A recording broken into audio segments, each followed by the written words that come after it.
주가 보이신 생명의 길라 주님과 함께 상한 마음을 드리며 주님 앞에 나아가리 사랑됩니다. 주가 보이신 생명의 길 나 주님과 함께 상한 마음을 드리며 주님 앞에 나아가리. 나의 그거음이 되신 그 이름 예수, 나의 길이 되신 이름 예수,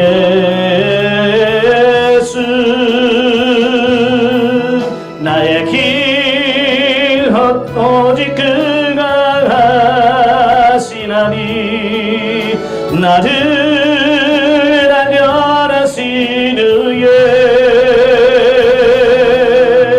내가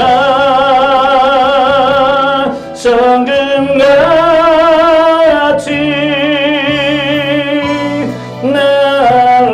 나으리라. 주가 보이신 생명의 길 나 주님과 함께 상한 마음을 드리며 주님 앞에 나가리. 나의 그러움이 되신 그 이름 예수, 나의 길이 되신 이름 예수,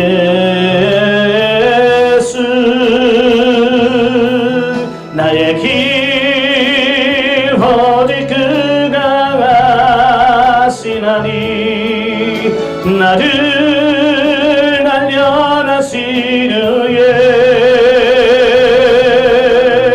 내가 성금같이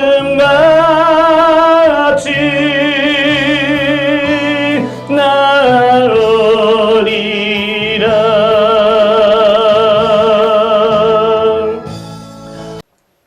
은혜로우신 아버지 감사합니다. 오늘도 우리를 사랑하셔서 귀한 곳으로 인도하시고 하나님의 말씀을 들으며 그 말씀 붙들고 기도할 수 있도록 은혜 베푸시니 감사합니다. 하나님께서 우리들에게 귀한 선물로 은사를 주시고 그 은사를 통해서 아버지 우리 자신이 영적으로 새로워지기를 원하며 또한 아버지 하나님의 교회를 섬기며 봉사하는 데 부지감이 없도록 만들어주시게 하여 귀한 은사를 주시는데 우리가 은사에 대한 정확한 인식이 없어 하나님께서 주셔도 우리가 제대로 활용하지 못합니다. 하나님 잘못된 우리 사고와 가치관이 바뀌어지게 하시고 아버지 우리가 변화되어서 하나님 앞에 온전히 쓰임받는 우리 심령들이 될 수 있도록 성령님 도와주옵소서. 이 시간도 부정하정입니다. 입술에 파수꾼을 세워주시고 생명의 말씀을 주사 피차가 은혜 받는 시간 되어줄 수 있도록 성령님 도와주옵소서. 신용을 주님께 맡겨오며 예수님의 이름으로 감사하며 기도합나이다. 아멘. 예, 하나님 말씀은 고린도전서 14장 39절 40절 우리 같이 보겠습니다. 고린도전서 14장 39절 40절입니다. 우리 같이 한 목소리를 봉독하지요. 그런즉 내 형제들아 예언하기를 사모하며 방언 말하기를 금하지 말라. 모든 것을 품위 있게 하고 질서 있게 하라. 고린도전서 14장은 우리가 은사장이라고 말씀하고 있지, 은사에 대한 실제에 대한 부분이에요. 그래서 은사를 활용함에 있어서 여러 가지 문제점이 발생했을 때 그 문제점을 통해서 어떻게 활용하는 게 가장 덕스러운 것인지 은혜로운 것이라고 하는 그 말씀을 보여주고 있어요. 자, 39절에 보면 뭐라고 그랬어요? 내 형제들아 예언하기를 사모하며 방언 말하기를 금하지 말라. 네. 방언 말하기를 뭐라고 그랬어요? 금하지 말라라고 말씀해주고 있어요. 근데 왜 오늘날 한국교회에서 이 방언에 대해서 그렇게 못하게 하고 심지어는 방언하면 이난시하는 것까지 하는가? 자, 그것은 방언에 대하여 이 은사에 대한 오해가 있다는 거예요. 오해. 그래서 이 시간에는 방언에 대한 오해를 하나씩 한번 풀어보려고 그래요. 첫째가 뭐냐? 방언이 성령 세례의 표징이다. 이렇게 오해하는 부분들이 있어요. 이 문제는 신학적으로 많은 논쟁이 있어요. 예. 그럼에도 불구하고 이 문제는 분명히 우리가 짚고 넘어가야 되거든요. 자, 왜냐하면, 자, 성령이, 방언이, 성령 세례의 표징이다라고 하는 이런 교리가 성립이 되어지면 성경적으로나 교회적으로 큰 문제가 발생할 수밖에 없기 때문에 그래요. 자, 첫째로 방언이 성령 세례의 표징이다. 일부 교단에서는 그렇게 주장을 해요. 그래서 방언 받았냐? 그러면 넌 성령 세례 받았고 너는 구원 받았다. 이렇게 얘기한다 그 말이에요. 자, 이것은 첫째로 성경적으로 이런 교리를 지지하는 구절이 없다는 거예요. 성경에 아무리 봐도 방언이 성령 세례의 근거다. 성령 세례 받은 거다라고 말하는 구절이 없다는 얘기예요. 성경이 없으면 우리는 받아들일 수 없는 거고요. 단지 성령 세례를 받을 때에 방언의 은사가 동반되어 나타나는 경우는 있다는 거예요. 그러나 반드시 그렇게 되지는 않는다. 그러니까 오순절부터 성령이 강하게 임하면 그 강한 임한 증거가 뭐였어요? 방언과 여러 가지 은사들이 나타나거든요. 그러나 그렇다고 해서 이것은 방언이 성령 세례의 표징이다라고 말할 수 있느냐? 아니라 그 말이에요. 다시 말하면 방언을 받아도 때로는 구원을 받지 못할 수도 있고요. 또 내가 구원을 받아도 방언을 하지 못할 수도 있다라는 얘기예요. 이런 부분은 우리가 오해가 없으셔야 돼요.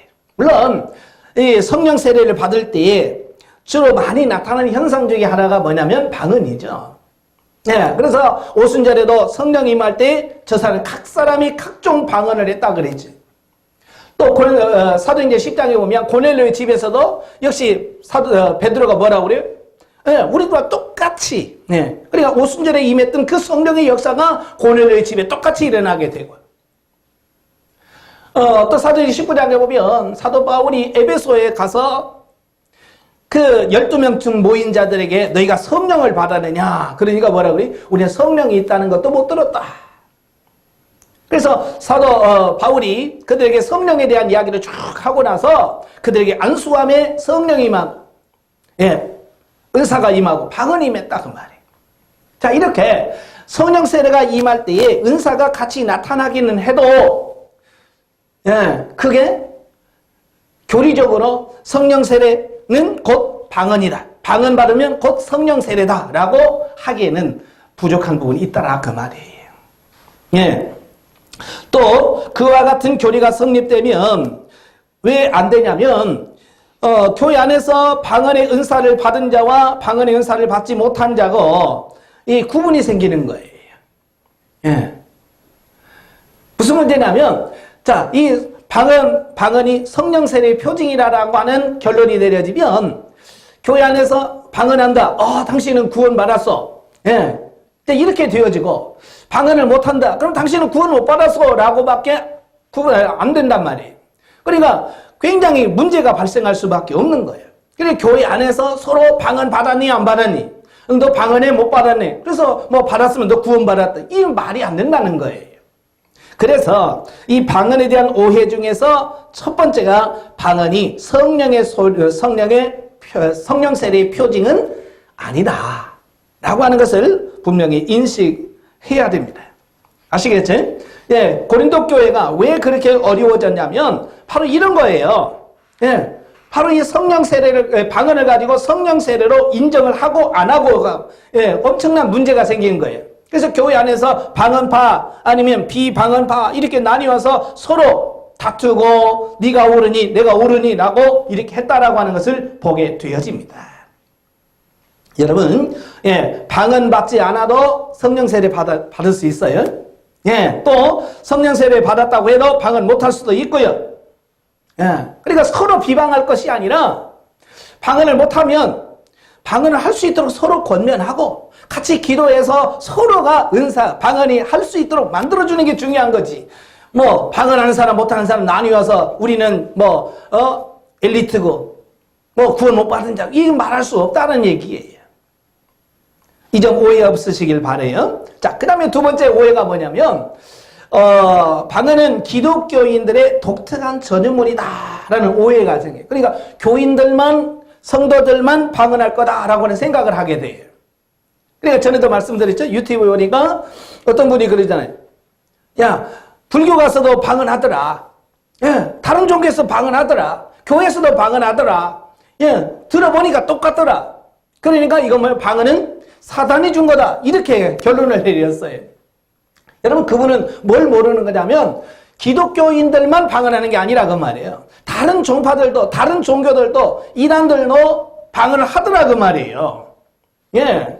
그래서 왜냐하면 성령의 은사를 빙자한 허위와 모조 방언이 있기 때문이다 라는 거예요. 그러니까 진품이 있으면 항상 짝퉁 모조품이 있는 거예요. 예. 사단은 모방의 천재거든요. 기가 막히게 모방을 하고 따라서 해요. 그러니까 이런 분별력이 없으면 속아 넘어갈 수밖에 없다라고 하는 거예요. 그래서 방언을 연구하다 보면 이 플라톤, 예, 헬라 철학의 대가라고 할 수 있죠. 이 플라톤 시대부터 방언이 있었대요. 예. 그리고 이 줄루 사람으로 알려진 힌두교에서도 방언이 실제적으로 지금까지 하고 있고요. 그 외에도 모슬림이나 몰몬교에서도 방언을 한다라는 연구 결과가 있어요.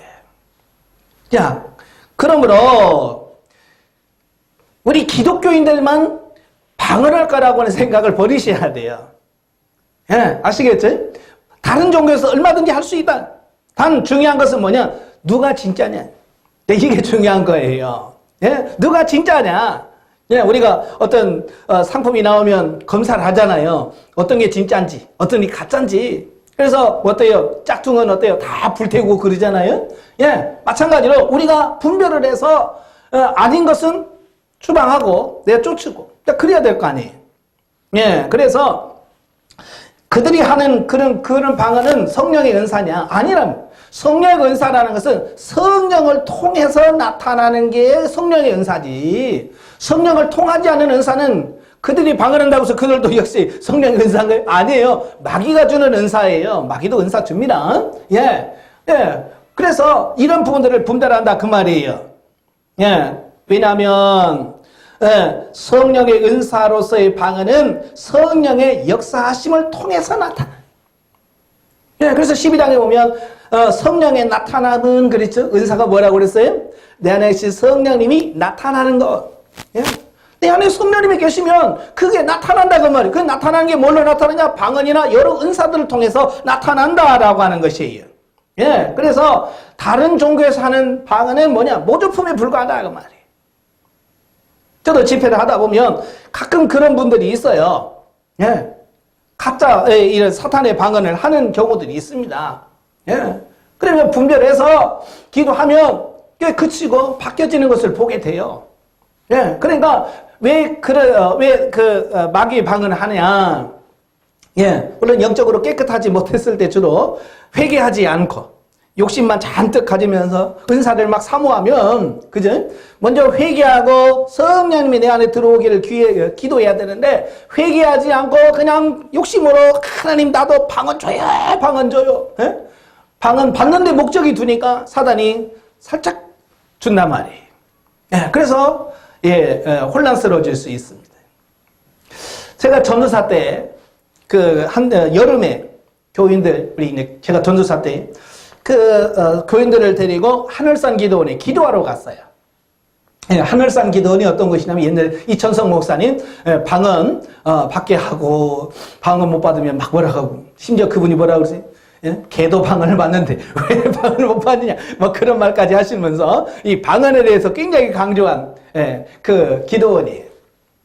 그래서 성도들하고 같이 여름에 집회에 참석했어요. 예. 그 숲에 나무들이 많고, 이제 거기서 같이 기도하고, 집회 마치고, 자, 우리 성도들끼리 모여서 막 기도를 하는데, 갑자기 여집사님이 이상한 행동을 하시는 거예요. 성령의 역사가 아닌. 예.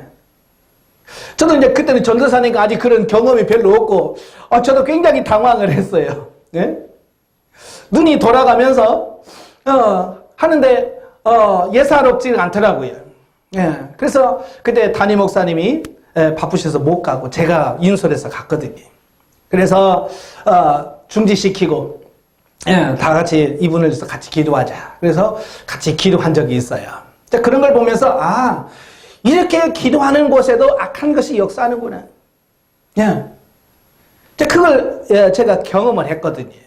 그러니까 그들이 방언하면 어지간한 영분별 있는 사람은 다 분별할 수 있어요. 저건 가짜구나. 이걸 분별할 수 있어요.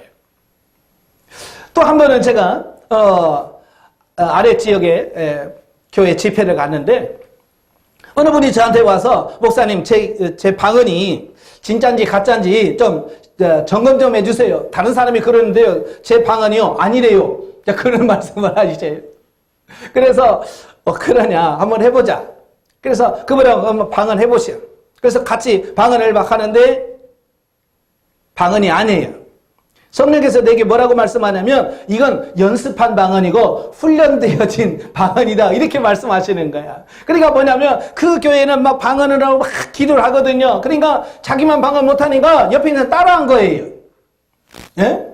따라 하다 보니까 이게 된 거예요. 렐렐렐렐렐렐렐렐렐 하면서 흉내는 기가 막히게 내요. 근데 성령이 역사하지 않은 거예요. 그래서 저도 이제 처음 경험한 거예요. 그래서 이건 가짜예요. 성령께서 역사하지 않은 방언입니다. 이 방언 하지 마세요. 회개하시고 정말 하나님 앞에 성령께 진짜 성령의 은사를 달라고 기도해라. 그렇게 말씀을 드렸어요. 바로 그런 거예요. 그러니까 너무 욕심이 많으면 사단이 주는 그 마귀 방언을 받을 수도 있고요. 또 이렇게 훈련되어진 가짜 방언을 할 수도 있어요. 그러니까 이런 부분을 우리가 잘 분별할 수 있어야 된다라고 하는 거예요. 그러니까 방언은 기독교인들만 하는 전유물은 아니다. 다른 종교에서도 방언한다라고 하는 거. 자, 그 다음에 세 번째 오해가 뭐냐면 어떤 분이 그래요. 저는요 방언을 일단 시작하면 절제가 안 돼요. 그런 분들이 많아요. 절제를 못한다라고 하는 부분들이 많은데요. 자, 그럴까요? 그렇지 않습니다. 성경의 가르침을 잘못 이해하면 마치 성령께서 막 강권적으로 내 입을 막 바꿔서 내가 내 의지를 막 바꿔서 뭔가를 하실 것처럼 자꾸 생각하는 경우들이 많이 있어요. 그죠? 방언할 때도 그러죠? 나는 가만히 있는데 입이 막 혀가 꼬부라지고 막 이런 어떤 강제로 바꾸는 어떤 이런 부분들을 말씀을 많이 하세요. 물론 그렇게 그런 현상들이 나타날 수는 있지만 절대로 하나님은 성령님은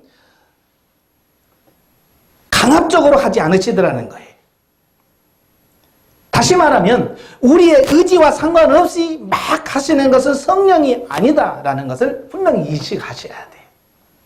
성령님은 우리가 보통 인격적인 분이시다라고 말씀하잖아요. 인격적인 그분은 뭐냐면 뭔가를 통해서 나에게 하실 때 나의 동의를 필요합니다.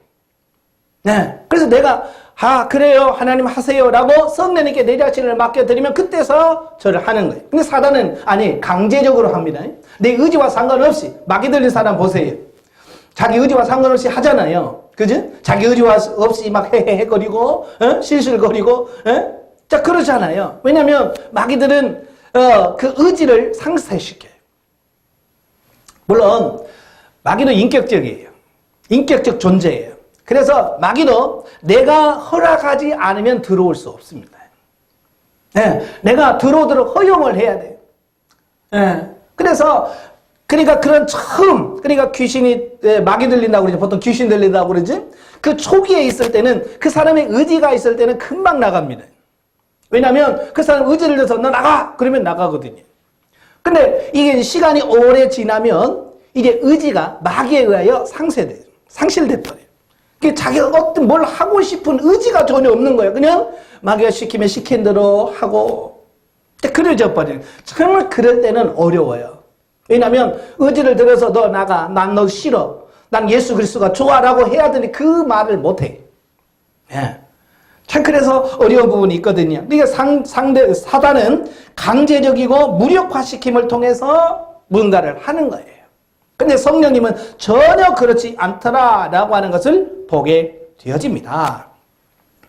그래서 이 방언은 우리가 한국말로 기도하는 거나 똑같아.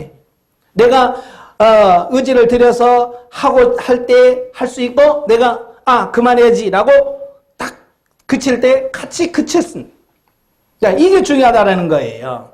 자, 그래서 방언할 시기와 장소 또 방언하는 사람이 가져야 할 태도에 대하여 분명히 사도 바울은 고린도전에서 가르쳐주고 있어요.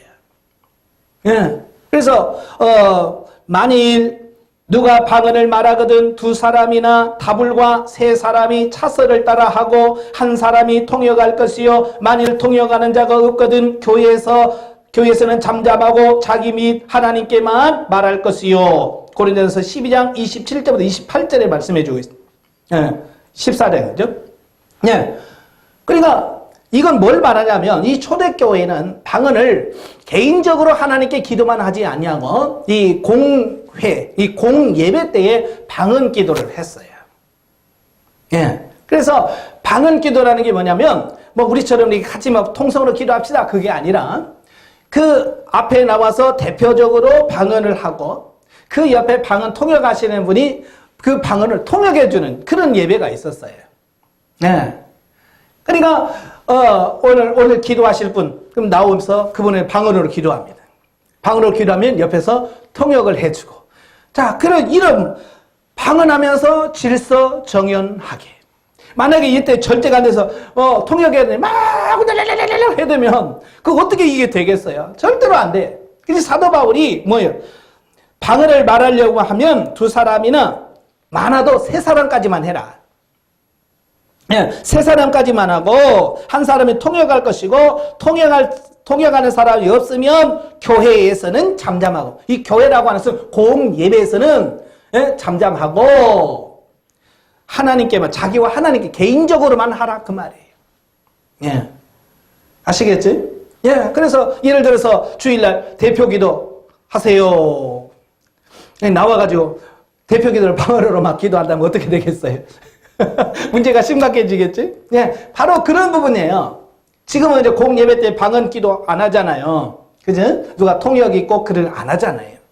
예, 이 고린도 교회에 하도 그런 문제가 많이 있으니까 사도 바울이 이런 부분들을 놓고 절제시키고 순서에 따라서 통역자가 있으면 공예배에서 하고 그렇지 않을 경우에는 개인적으로 하나님께만 기도해라 라고 이런 지침을 주는 거예요. 자, 이 말씀은 방언을 할 것인가 안 할 것인가를 결정하는 문제와 방언을 할 경우 여러 사람들을 위하여 할 것인지 아니면 자기 자신만을 위하여 할 것인지 결정하는 문제는 전적으로 방언하는 당사자 본인에게 달려있다라는 거예요. 아시겠죠? 여러분 절제되죠? 예, 우리 다 같이 통성을 기도합시다. 그러면 막 하다가도 땡 치면 어떻게 해요? 잠잠하고 같이 기도하고 또 인도자를 따라서 하잖아요. 이게 뭐 성령의 이끄심에 따라서 얼마든지 할 수 있는 부분이지 그 절제가 안 된다 이건 안.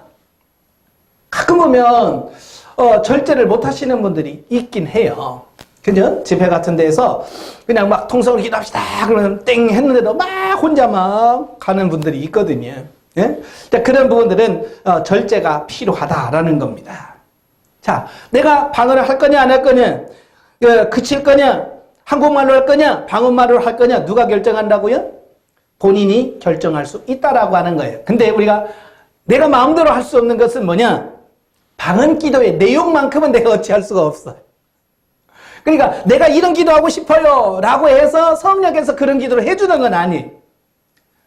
전에 방언의 주체가 누구냐 해서 말씀을 드렸잖아요. 방언은 누가 한다고요?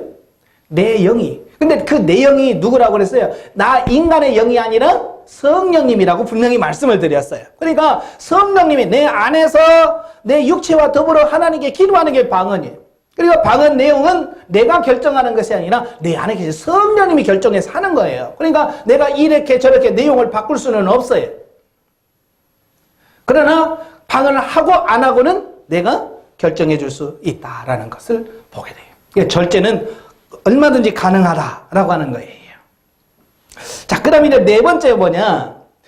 방언에 대한 오해 네 번째가 뭐냐면 방언도 배워서 할 수 있다. 제가 여러 번 말씀드렸죠. 방언은 배우는 방언이 아니다 그랬죠. 예. 근데 많은 분들은 이 방언을 배울 수 있다라고 자꾸 얘기한다 그 말입니다.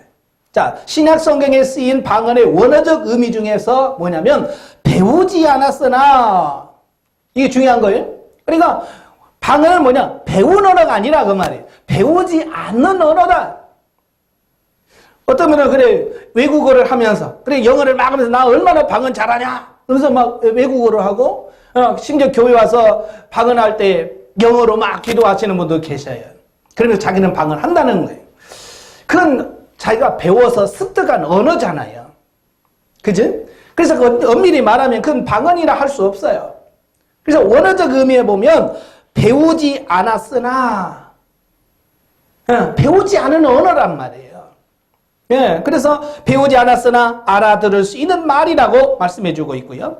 최초의 방언이 시작된 오순절이나 초대교회, 그리고 방언의 은사로 인하여 많은 문제가 있었던 고린도 교회를 보아도 방언을 가르쳐서 했다는 구절을 찾아볼 수 없다.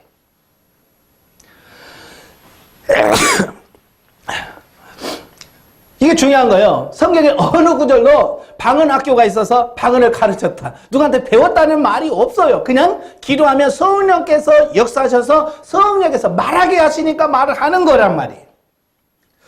그런데 일부 교회나 기도원에서는 방언을 가르친다라고 하는 거예요. 예, 참 이게 문제라 그 말입니다. 예, 저도 경기도 청평에 있는 그 기도원에 가서 직접 목격을 한 거예요. 예, 그러니까 이런 집회 중에서 방언 못한 사람 나오라 그래요. 방언 못한 사람 나와라. 그래서 세워놓고 뭐라고 하냐면 지금부터 할렐루야를 1000번 해라. 그죠? 할렐루야 1000번 하면 1000번 하다 보면 혀가 말리면서 방언할 수 있다. 그러면서 세워놓고 할렐루야 할렐루야 빨리 하라고, 더 빨리 막 그러면서 그걸 뭐 사람들 앞에서 할렐루야 할렐루야 하다 보면 렐렐렐렐 하잖아요. 예? 그러면 됐다 들어가라. 이런 것을 제가 직접 그 기도원의 집회에 가서 제가 본 적도 있고요. 또 오살리에 있는 무슨 기도원, 금식 기도원도 있잖아요. 그 기도원에 가서도 뭐라고 말하냐면 랄랄랄라 막 해라. 예? 랄랄라를 막 하다 보면 어느 순간에 혀가 말리면서 이상한 말이 나올 거다, 이렇게 가르쳐요. 참 그런 걸 보면서 은사에 대하여 우리가 너무 무지한 부분을 보게 되는 거예요. 내가 배워서 하는 것은 은사가 아니에요. 분명히 고린도서 12장에 보면 성령의 나타남이라고 말씀하셨고요, 성령께서 하시는 거예요. 우리는 성령께서 하시는 것을 내 육체를 성령께 드려서 수종되는 것 뿐이지 내가 하는 것은 아니거든요. 예, 물론 그렇게라도 해서 방언을 하면 참 좋겠지요. 예? 그 방언 받고 싶은데 안 되는 분은 얼마나 답답합니까? 그지? 저도 초등학교 4학년 때 방언 받으려고 나름대로 열심히 노력을 했어요. 근데 안 되더라고요. 진짜 답답하더라고요. 아니, 다른 사람은 방언 하는데 방언이 안 될 때 진짜 답답하죠. 어떻게 해서라도 좀 하고 싶은 그 마음이 있어요. 그럴 때 옆에서 랄랄라 열심히 해봐라, 할렐루야 열심히 해봐라, 저도 말 들어봤어요. 예. 그러나 바로 그게 성령의 역사인가? 라고 하는 거예요. 예? 그렇게 해서 되어지는 것은 아니라 그 말이에요. 왜 제가 이런 말을 강력하게 말씀을 하냐면, 제가 이제 상담을 하고 교육을 하다 보면 많은 분들이 그래요. 목사님, 저는요, 제가 하는 방언은 방언이 아닌 것 같아요. 그런 질문을 참 많이 받아요. 그래서, 아니, 왜요? 그랬더니, 이런 거예요. 예? 그러니까, 자기가 기도하다가 성령을 받은 게 아니고, 옆에 있는 집사님이, 권사님이, 그 랄랄랄을 많이 해보면 그 혀가 꼬여서 된다고 하니까 그 말을 듣고 자기도 해보니까 된다는 거예요. 그래서 지금까지 계속 그게 방언인 줄 알고 계속 해왔다. 예. 근데 제가 강의하는 걸 듣고 이거 따라서 한 것은 방언이 아니다 라고 말하는데, 이게 진짜냐 가짜냐, 내가 지금 하고 있는 게 가짜냐, 이런 질문을 많이 해요. 예. 그게 이제 문제예요. 방언을 하고 못하고가 아니라 방언을 하고 나서 확신을 갖지 못하는 거예요. 예, 따라서 하신 분들은 진짜 확신을 갖지 못해요. 그래서 방언에 대한 확신이 없기 때문에 방언하면서도 늘 의심을 하는 거예요. 예, 제가 전에도 말씀드렸지만 저도 20살 때 감남산 기도원에서 기도하다가 방언이 터졌어요. 그래서 열심히 방언을 막 하고 있었어요. 근데 어느 날 교회에서 금요일 날이죠. 금요 기도하면서 통성으로 기도합시다. 그래서 막 방언을 하는데 깜짝 놀란 게 뭐냐면 그 교회 사모님 방언하고 내 방언이 거의 비슷한 거예요. 똑같은 거예요.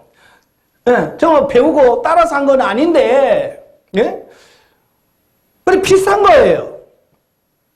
그 순간 제가 무슨 생각을 했겠어요? 20살, 예민할 때, 이거 뭐지? 왜 똑같아? 내가 이거 배운 거 아닌가? 내가 사모님을 따라서 한 거 아닌가? 라고는 그 생각이 들면서 무슨 생각까지 드냐면 방언이 똑같으니까 사모님이 나를 봤을 때 뭐라고 생각할까? 이런 생각이 드는 거예요. 전혀 그렇지 않은데 그때 제가 그랬다고요. 예? 그래서 사모님이 왜 나 따라서 해야 할 것 같아? 막 제가 그런 마음이 막 드는 거예요. 나는 그런 게 아닌데도.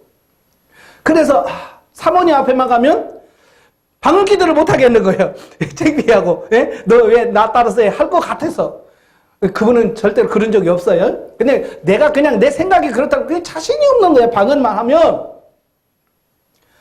그런 경험을 하면서 그분들이 그런 마음이었겠구나. 그렇잖아요? 막 방언할 때 다른 사람 방언하면 나는 따라서 했는데 누가 이렇게 랄랄라 하라고 해서 했는데 그냥 그렇게 해서 되더라. 근데 이게 진짜 방언일까? 방언에 대한 확신이 없는 거예요. 그러니까 확신이 없다 보니까 이 방언을 자신 있게 활용을 못 하더라고 말이에요. 그러니까 성도들에게 빨리 받게 하려고 랄랄랄라 해. 할렐루야 빨리 해. 심지어는 코카콜라 빨리빨리 해봐. 그러면 돼.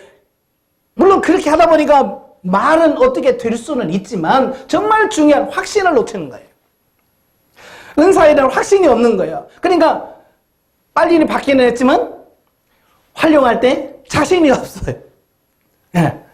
그래서 절대로 다른 사람한테 가르치려고 하지도 말고 또 안 된다고 해서 배울 생각도 하지 마라라고 하는 거예요. 우리는 단지 은사를 사모하고 하나님께서 주시기를 기다리면서 열심히 기도하다 보면 하나님께서 알아서 하실 거다 그 말입니다. 아시겠죠? 그래서 절대 욕심 부리지 마세요. 예? 안 되는 거 억지로 하려고 하지 마세요. 자, 그 다음에 또 다른 오해가 있어요. 방언에 대한 오해가 뭐냐면 5번째로 방언은 은사 중에서 제일 낮은 차원의 은사다. 이제 그런 오해가 있어요. 그런 말 들어보셨어요? 안 들어보셨어요? 안 들어보셨어요? 어떤 분이 그래. 방언은 꼬발이 은사다. 은사 중에 제일 꼬발이 제일 안 좋은 은사다. 이렇게 합니다. 그래서 성경 봐라. 지식의 말씀, 지혜의 말씀. 그래서 맨 마지막에 방언 은사 나오잖아. 예? 순서적으로 맨 끝에야. 이거 제일 낮은, 수준이 낮은 은사야. 라고 말하는 분도 있더라고 말이에요. 자, 고린도전서 14장 5절에 보면 뭐라고 그래? 나는 너희가 다 방언 말하기를 원하나 특히 예언하기를 원하노라. 방언을 말하는 자가 만일 교회의 덕을 세우기 위하여 통역하지 아니하면 예언하는 자만 못하니라. 이제 방언의 수준을 낮은 수준으로 보는 사람들이 되는 구절이 이 구절이에요. 봐봐.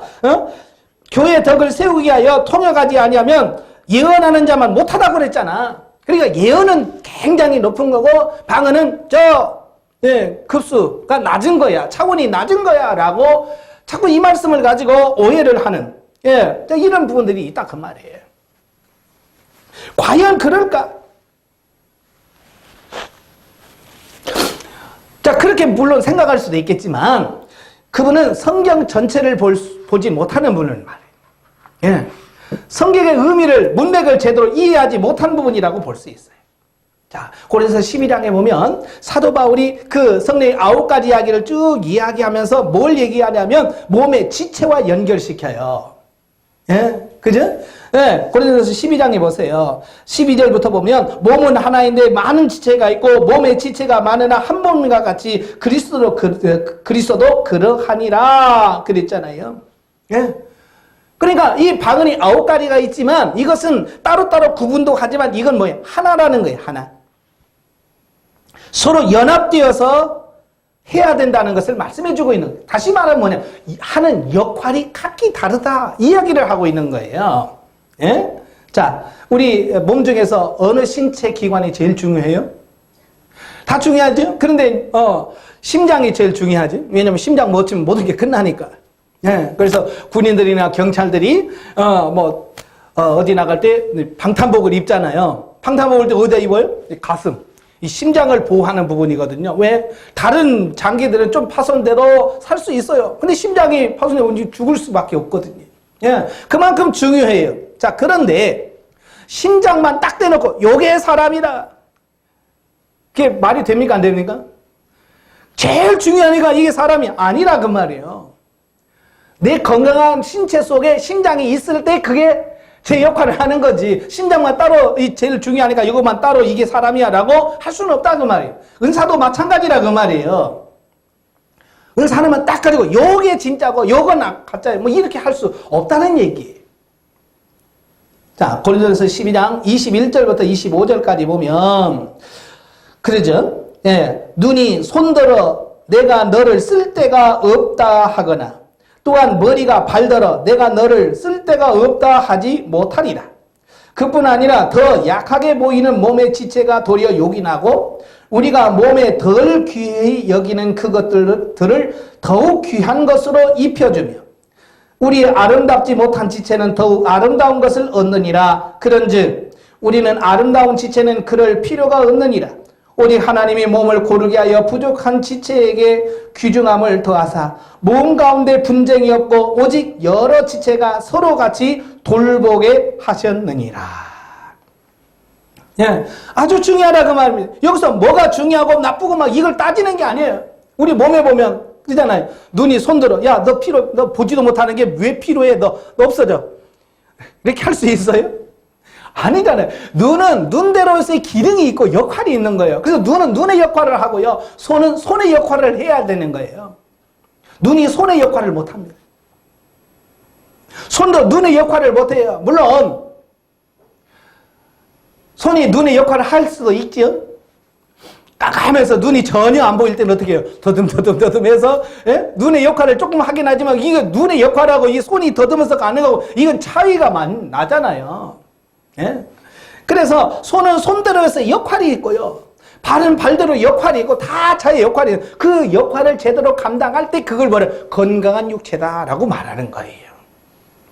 예. 예, 가끔 보면 그 지체 장애를 앓고 있는 분들이 있잖아요. 그 레라 마리아인가? 그분이 있죠. 두 손이 없는데 가수로 참 목소리 들으면 기가 막히잖아요. 예? 몇 년 전에 우리 한국에 와서 공연할 때 그 소리 들으면 그냥 빨려 들어가는 그런 목소리가 있잖아요. 자, 그분은 어때요? 라면서부터 손이 없어. 그러니까 그분은 뭘로 해요? 발로 다 하잖아요. 발로서 머리도 빗고 다 해요. 애 낳아서 애도 예? 기저귀도 다 발로 다 갈고 그래요. 예. 그분은 특별하게 장애를 입어서 손이 해야 될 그 일을 못하니까 발이 그 역할을 해주는 거잖아요. 그러나 정상적인 사람이라면 손은 손으로서의 역할이 있고 발은 발로서의 역할이 있는 거예요.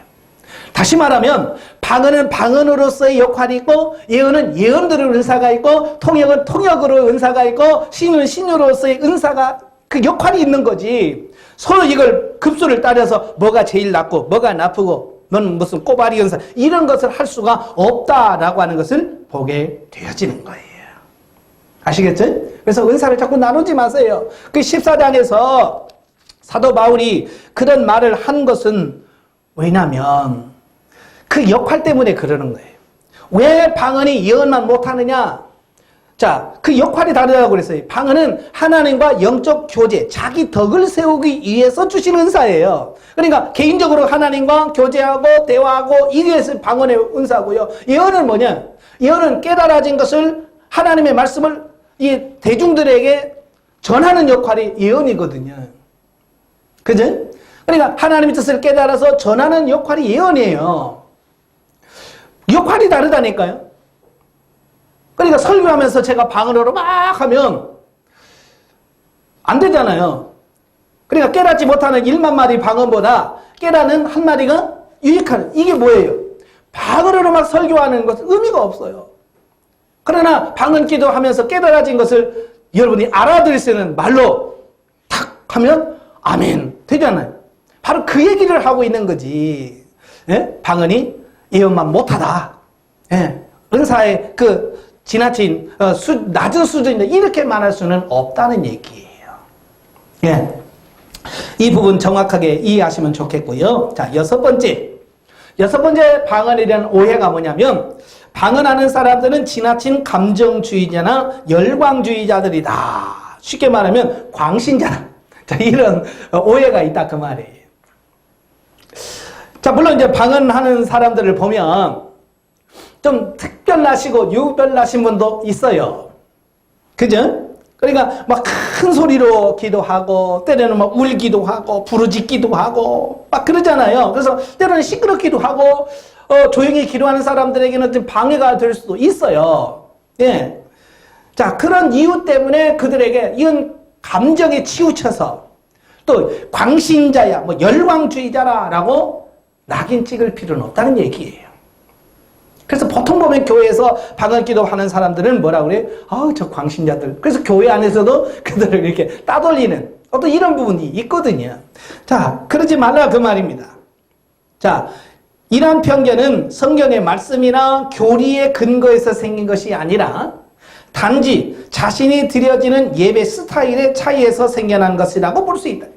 그렇죠? 사람마다 성향이 다르잖아요. 성향이. 자, 기도도 마찬가지죠. 어떤 분은 그래요. 정말 막 목이 터져라고 막 기도하고 그러면 좋아하시는 분들이 있잖아요. 그죠? 또 반대죠. 시끄러우면 전혀 못 하시는 분들이 있어요. 조용하게 기도해야 되고, 예? 그런 사람도 있다라 그 말이에요. 자, 그런데 서로가 봤을 때는 답답하죠. 그렇지 않겠어요? 그러니까 막 부르짖어서 막 기도하는 사람들이 조용히 기도하고 있는 사람 보면 어떤 마음이 들어요? 저 진짜 기도를 하는 거야, 지금. 이렇게 그러잖아요. 지금 뭐 기도도 아니고 지금 뭐 하는 거야? 라고 생각할 수 있다 그 말이에요. 지금 본인은 열심히 기도하고 있는데 그 열심히 뜨겁게 기도하는 사람의 입장에서 보면 저건 완전히 냉랭하고 식은 성도일 수밖에 없잖아요. 또 반대로 조용히 기도하신 분들은 뜨겁게 기도하는 사람들을 보면 뭐라고 생각하겠어요? 저 광신자들 지나치게 감정주의 이렇게 볼 수밖에 없다는 얘기예요. 그러니까 자기 스타일, 자기 성향에 반대되면 반드시 거기에 대하여 이런 반대 의견을 할 수 있어요. 그럼 누가 옳은 거냐? 누가 옳은 거예요? 방언하면서 막 시끄럽게 하는 사람이 옳은 거예요? 조용히 기도하는 사람은 안 좋은 건가요? 아니면 반대로 조용히 기도하는 사람은 좋고 뭐 방언으로 막 시끄럽게 기도하는 사람은 안 좋은 사람인가요? 아니란 말이에요. 그 사람의 성향이 다른 것이지 그 사람이 잘하고 나쁘고 이런 게 아니라고 말이에요. 그러니까 그런 걸 가지고 남을 판단하고 비판하지 마라 그 말입니다. 예, 성경에 보면 또 교회 역사를 보면 그래요. 큰 부흥의 역사가 일어날 때 뭐가 일어납니까? 기도 운동이 일어나요. 예, 기도 운동이 일어나면 어때요? 그 모인 사람들이 다 진동이 와서 막 떨기도 하고, 막 울기도 하고, 큰 소리로 막 부르짖기도 하고, 심지어는 막 춤도 추기도 하고, 자, 그렇거든요. 저는 이제 1년에 2번씩 집회하잖아요. 집회하다 보면 찬양할 때 보면 일어나서 막 뛰면서 찬양하는 사람 있잖아요. 그럼 그 사람 광신자인가요? 네, 성령의 역사하시면 그럴 수도 있잖아요. 네, 바로 이런 거예요. 그러니까 이런 것이 성령의 역사이지. 네. 그리고 성령의 역사에 대한 우리들의 반응이에요. 반응. 네, 그렇잖아요. 내가 떨고 싶다고 떠는 건 아니거든요. 여러분 한번 이따 기도하실 때 한번 떨어보셔요. 진동이 안 오는데 혼자 떨어봐요. 됩니까? 몸살 나버려요. 5분도 못합니다. 이거 못합니다. 근데 성령께서 역사하면 하루 종일도 하고, 어떤 때는 막 일주일 내도도 하고, 막 그래요. 그래도 몸살 안 납니다. 왜? 성령께서 역사하시니까 그러는 거예요. 그 성령의 역사하심에 대한 반응이지. 그게 광신이고 그럴 수는 없다는 사실이에요. 물론, 사람에 따라서 약간은 감정의 지배를 받고, 이제 그러시는 분들은 있어요. 이제 그런 부분은 좀 조심할 필요는 있겠죠. 그래서 어떤 분은 이제 은사주의자들이 있어요. 은사주의자들이라는 것은 은사 자체에다가 목적을 두는 사람들이 있어요. 은혜 집회에 갔더니 성도들이 기도합시다. 그러니까 기도는 안 하고 전부 다 뭐냐면 막 이러고만 있어. 막 몸을 떠는 거예요. 기도를 해야지 왜 몸을 떨어? 근데 한두 사람이 아니야. 그래서 왜 그러냐, 나중에 왜 기도 안 하고 몸만 떨어요? 자기들은 그렇게 하면 막 충만함을 느껴지고 막 한대. 그래서 그건 아니라, 그러니까 뭐냐면 그렇게 하면서 자기 나름대로의 어떤 쾌감 같은 게 있다는 거야. 마음이 평안해지고 막 그런 게 있다는. 그래서 방을 안 하고 입 딱 다물고 막 몸만 떨어. 네. 그건 아니다. 그건 은사주의다. 예. 그러니까 우리가 정상적으로 방언을 하면서 진동이 오는 것과, 네? 기도하지 않으면서 몸만 떠는 것은 이건 다른 거예요. 이건 은사주의예요. 은사에 치우친 거예요. 그래서 우리가 이런 은사에 치우친 부분들은 우리가 경계해야 됩니다. 아시겠죠? 예. 그래서 방언 기도라고 하는 것은 정말로 하나님과 깊은 영적인 교제를 나누는 것이 방언이지. 어떤 외적인 현상이, 예? 떨림이 방언 기도는 아니라는 사실을 기억하시면 좋겠습니다. 자, 나중에 이제 그 능력 행함의 은사를 말씀드릴 때에 이 부분이 말씀을 드리겠어요. 기도하고 성령 충만하면 그 나타나는 많은 현상 중에 하나가 뭐냐면 능력 방언의 역사가 우리 안에서 실제 되어지는 증거가 뭐냐면 진동이에요. 네. 네. 막 몸에 진동이 옵니다. 근데 이 진동이 아주 규칙적이에요. 막 불규칙적이거나 어떤 막 어지러운 게 아니에요. 예. 그러니까 마귀 방언 받으신 분들, 마귀 그 귀신의 역사, 사단의 역사를 받은 사람들은 어지러워요. 행동들이. 그러니까 진동이 와도 아주 규칙적으로 하시는 분들은 성령의 역사라고 보시면 되고, 막 불규칙적이고 막 어지러운 사람들이 있어요. 네? 그런 사람들을 보면 네, 악한 영의 역사가 많습니다. 그러니까 이런 많은 경험을 해보시면 이런 분별력이 생겨요. 예, 저도 참 별 많은 부분들을 많이 보거든요. 그러니까 경험하다 보니까 아, 저건 아니구나 라고 분별력이 생기는 거거든요. 자, 마지막으로 이제 방언을 마치면서 자, 방언 은사 활성화를 위해서 어떻게 해야 될 거냐. 사도 바울이 뭐라고 그래요? 예? 방언을 해라. 방언을 금하지 말라. 방언을 해라. 라고 말하는데 어떻게 하면 우리가 할 수 있겠는가? 자, 첫째, 방언에 대한 편견을 버리는 것이 중요하다. 예, 제각각 사람들마다 이 방언에 대하여 자기 나름대로 어떤 편견들을 많이 가지고 계시더라고요. 그래서 왜 방언 안 해요? 그러면 저는 방언 원래 싫어해요. 뭐 이런 거 있잖아요. 예? 자기들만이 지금까지 신앙생활 하면서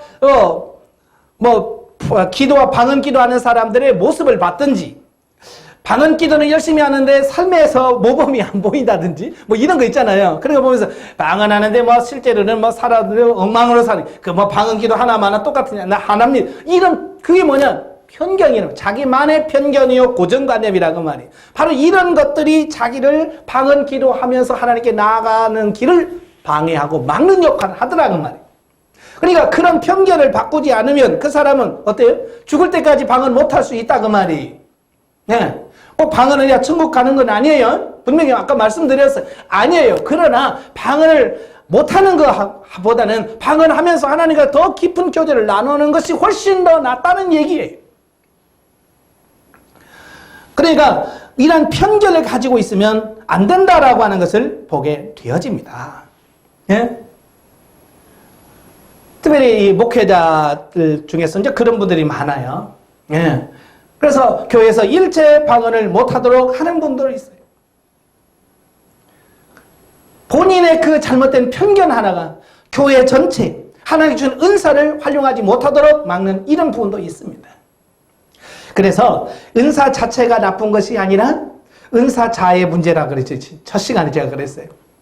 그러니까 은사 받은 사람들은 때로는 잘 아름다운 열매를 맺도록 하셔야 돼. 그래야 은사가 욕을 안 얻어먹어. 근데 그 은사자들이 잘못 행동을 하니까 저렇게 방언은 잘하면서 행동은 개판으로 하니까 그 은사가 무슨 소용이냐. 이래서 결국 도매금으로 은사마저도 나쁜 쪽으로 흘러간다 그 말이에요. 영성하는 사람도 마찬가지. 예? 영성하시는 분이 행동을 잘 하셔야 되지. 잘못하면 뭐라 그래? 아이고, 영성하는 사람이 왜 저러냐. 영성할 필요 없네. 이렇게 하면 안 된다 그 말이에요. 그래서 일단 우리가 방언에 대한 편견을 버리고 보다 성경적인 방언, 성경에서 뭘 말씀하시려고 하는가? 성경에서 방언에 대하여 은사에 대해서 뭘 어떻게 말씀하신지를 정확하게 인식을 하고 깨달아서 바르게 활용할 수 있어야 된다라고 하는 것을 보게 되어집니다. 그러니까 방언을 교회에서 활용하지 못하도록 하는 가장 큰 원인이 뭐냐? 방언에 대한 편견 때문이래. 자기들만이 가지고 있는 오해, 이런 것들이 결국은 방언을 못하도록 한다라고 하는 거예요. 그래서 편견을 바꾸시길 바래요. 잘못되어진 어떤 생각들을 내려놓길 변화되길 바랍니다. 자, 두 번째로 방언으로 기도할 수 있는 기회를 줘야 된다라고 하는 거예요. 그러니까 방언은 먼저 기도하는 자의 덕을 세운다 그랬죠. 자, 여기서 덕을 세운다라고 하는 말의 원어의 의미는 집을 짓는다 그런 뜻이에요. 다시 말하면 하나의 건설, 집을 건설하는 행위를 말한다 그 말입니다. 자, 그러므로 덕을 세운다고 하는 말은 방언을 통해서 자신의 신앙의 체계를 세운다라는 말과 같고요. 더 나아가서 내가 신령한 집, 하나님의 말씀대로 살아질 수 있는 어떤 체질을 바꿀 수 있는 어떤 그런 부분이 되어진다라는 것을 보게 되어집니다. 자, 그래서 교회에서는 신자들에게 적극적으로 방언할 수 있는 기회를 만들어 줘야 돼. 그러니까 방언을 받은 사람들도 열심히 방언을 많이 계속해야 방언이 더 진보적으로 개발되어지거든요. 제가 방언의 종류를 말씀하시면서 기초방언, 처음에 우리가 방언 받을 때 랄랄랄라 하면서 단음적인 하는 방언을 기초방언이라고 한다고 그랬죠. 자, 기초방언에 있는 사람들이 더 기도를 하면 이 나라방언으로 바뀌어집니다. 그 말이 마치 이 세상 나라의 말을 하듯이 이 방언이 바뀌어져요. 그래서 이게 방언이 계속해서 바뀌어지도록 하는, 그건 뭐예요? 기도의 양이에요. 기도를 얼마만큼 많이 했느냐에 따라서 기도가 그렇게 바뀌어질 수 있다는 거예요. 근데 가끔 보면 상담하면서 그런 얘기를 해요. 목사님, 10년 전이나 지금이나 방언이 변하지 않습니다 라고 하는 분들을 종종 보거든요. 왜 그럴까요? 방언 기도 안 해서 그래요. 그러니까 방언 기도를 좀 많이 하세요 라고 말하면 저희 교회는 방언으로 기도할 수 있는 분위기가 아니에요. 방언할 수 있는 분위기가 아닙니다. 방언을 못하게 합니다. 방언하면 이상하게 쳐다보고요, 쫓겨납니다. 그러니까 방언은 하나님께서 주셨는데 교회 분위기가 방언할 수 없는 분위기예요. 그러니까 방언을 받아도 방언을 마음껏 할 수 있는 어떤 이런 부분이 안 되니까 방언이 개발이 안 되죠. 새로지질 않는 것을 보게 돼요. 저도 방언을 받고 기도하면서 또 영성훈련을 받으면서 방언으로 하루에 3시간, 6시간씩을 기도할 때 보면 그 방언이 그 처음 3시간 기도할 때 처음 시작하는 방언과 중간에 방언이 바뀌어지고 또 마지막 때 3시간째 끝날 때 되면 방언이 또 바뀌어 있는 것을 보게 돼요. 참 그 많은 경험을 했어요. 방언이 계속 새로워져요. 바뀌어져요. 그러니까 기도가 충만하면 방언이 바뀌는 거예요. 그러니까 방언이 안 바뀐다고 하는 말은 결국 충분한 방언 기도를 못하고 있다라는 말과 같다라는 거예요. 그래서 교회에서 방언할 수 있는 환경을 만들어주고 방언을 통해서 하나님 앞에 더 깊이 들어갈 수 있는 분위기를 만들어주는 것도 역시 교회가 해야 할 일이다 그 말이에요. 지금은 이제 돌아가신 분이지만 대천덕 신부 그분은 산골짜기에서 외치는 소리라는 책을 썼어요. 그 책에서 뭐라고 말씀하냐면 한국에서 일반 관례가 되어 있는 것처럼 회중 전체가 통성으로 기도할 때의 방언 기도는 아무런 해가 없다라는 겁니다. 그러니까 이분이 한국에 와서 보니까 한국만의 특별한 어떤 이런 현상들이 하나가 있었는데, 그게 뭐냐면 막 이런 대중 집회 때 같이 막 통성으로 확 기도한다고 말이에요. 예, 통성으로 막 기도하니까 그런 부분에 대해서 옆에서 말이 많았어요. 예? 꼭 그렇게 해야 되느냐, 그런 식으로 해야 되느냐라는 말을 하고 그런 질문을 던졌을 때에 바로 그분이 회중 전체가 방언으로 기도할 때 방언 기도는 아무런 해가 없다. 해가 되는 게 아니라, 그러니까 많은 분들이 고린도서 14장을 보면서 이건 아니지 않느냐 하고 말할 때 그게 아니다라고 이분이 말씀을 한 거거든요. 자, 지금도 많은 방언의 은사를 받은 사람들이 방언으로 기도할 수 있는 장소를 찾아서 헤매는 분들이 참 많아요. 예. 그래서 방언할 수 있는 곳을 찾는 분들이 참 많고, 예. 그래서 예를 들어서 주일 낮이나 이런 공예배는 자기 교회에서 예배를 드립니다. 그러나 금요 기도라든지 이런 기도 시간에는 자기 교회 안 갑니다. 왜? 방언하고 싶은데 방언을 못하게 하니까, 예? 방언을 어디서 가서 해야 되는데 방언을 못하고, 그러니까 방언 기도할 수 있는 곳을 찾. 그래서 많은 성도들이 헤매는 분들이 너무 많아요. 그래서 잘 찾아가서 같이 방언하고 세워지면 얼마나 좋겠습니까? 많은 잘못되어지는 부분도 많이 있더라는 거예요. 그래서 교회에서 방언의 은사를 마음껏 활용할 수 있는 기회를 만들어 줘야, 초대교회처럼 능력 있는 그런 교회, 살아있는 교회, 은사가 활용되어지는 교회, 성령이 강권적으로 역사하는 그런 교회가 될 수 있다는 거예요. 그래서 교회가 마음껏 방언으로 기도할 수 있는 이런 요건을 만들어주는 것이 중요하겠고, 성도들도 마찬가지, 본인 교회에서 방언할 수 없다면 자기 집에서라도 기도할 수 있는 처소를 만들고 집에서라도 하나님과 깊은 영적 교제를 마음껏 누릴 수 있는 그런 삶이 되어야 돼. 방언 기도를 많이 해야 통역의 은사라든지 예언의 은사라든지 이런 다른 모든 은사들이 잘 활용이 되어지더라고요. 예. 그래서 방언을 제일 먼저 다루는 이유가 뭐냐?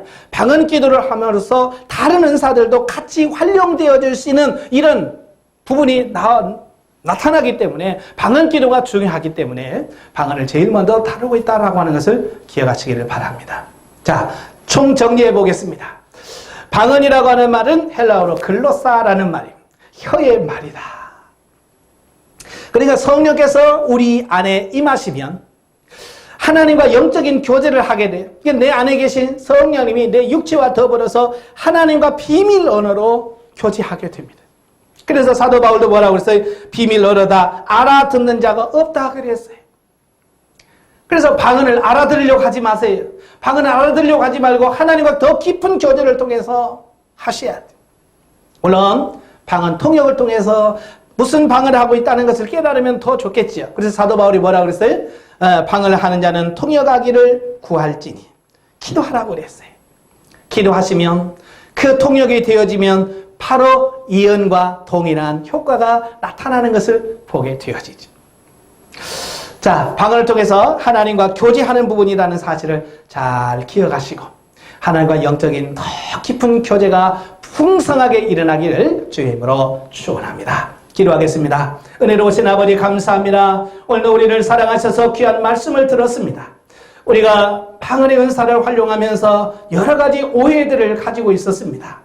이런 오해들이 풀어지게 하옵시며 또 방언에 대한 잘못된 편견이나 고정관념을 갖고 있다면 주님께서 제거해 주옵소서, 바꾸어 주옵소서, 새롭게 하여 주셔서 정말로 하나님께서 주시는 은사가 가장 귀하다는 사실을 인식하고 마음껏 감사함으로 활용하여 하나님께 무한한 영광에 돌리는 우리 삶이 되어지게 하시며 우리가 날마다 영적으로 새로워지는 역사가 있도록 주여 도와 주시옵소서.